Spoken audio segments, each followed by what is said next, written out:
एक और रंग भी देखिए बंगाल का, एक और रंग भी देखिए बंगाल का हो।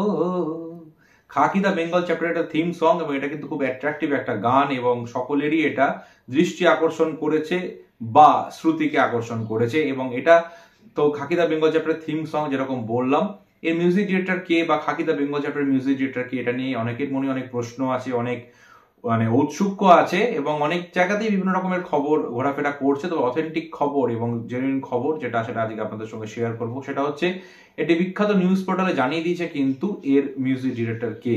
বহুদিন বাদে জিদ্দাকে তার পুরনো একজন বন্ধু এবং মিউজিক ডিরেক্টরের সাথে কোলাব করতে দেখা যাবে। এই মিউজিক ডিরেক্টর কিন্তু বাংলা ইন্ডাস্ট্রির অন্যতম বড় এবং আমার তো সবচেয়ে প্রিয় মিউজিক ডিরেক্টর, যার গান শুনে আমরা বড় হয়েছি বলা চলে বা আমাদের যৌবন কেটেছে বলা চলে এবং যার গান এখনো সুপার ডুপার হিট ব্লকবাস্টার।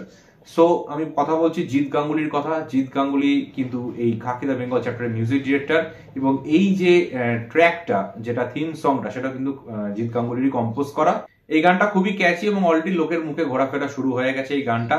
সুতরাং বহুদিন বাদে জিৎ গাঙ্গুলির সাথে কোলাপ করতে দেখে দারুণ লাগছে। নীরজ পান্ডের সাথে জিৎ আগে কাজ করেছেন, মানে জিৎ গাঙ্গুলি আগে কাজ করেছেন, তো নীরজ পান্ডের সাথে তার এটা পরবর্তী কাজ এবং অবশ্যই আমরা চাইবো যে এরকম একজন গুণী একজন শিল্পী, এরকম একজন মহান শিল্পী যিনি বাংলা ইন্ডাস্ট্রির গানের যে মানেটা সেটাকে কিন্তু পাল্টে রেখে দিয়েছিলেন। আধুনিক যুগের যে গান মানে 2000 সালের পরের যে গানগুলো সেটা একটা আলাদা লেভেলে জিৎ গাঙ্গুলি নিয়ে গেছেন এবং অবশ্যই তার বিশাল অবদান রয়েছে।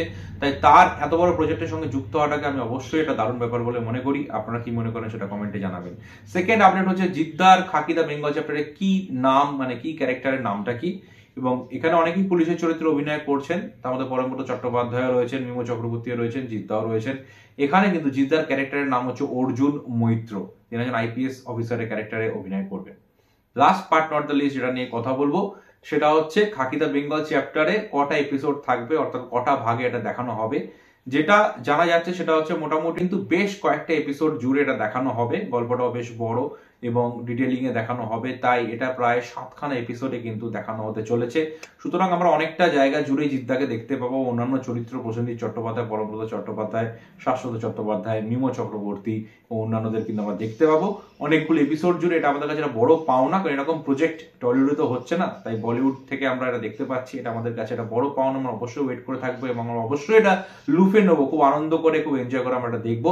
সো আপনাদের কেমন লাগলো এই আপডেটস গুলো অবশ্যই কমেন্ট করে জানাবেন। ভিডিওটি ভালো লাগলে অবশ্যই লাইক দেবেন এবং পেজ থেকে দেখে থাকেন পেজটি ফলো করে দেবেন এবং চ্যানেলটি সাবস্ক্রাইব করে পাশে থাকবেন। দেখা হবে নেক্সট ভিডিওতে। বাই।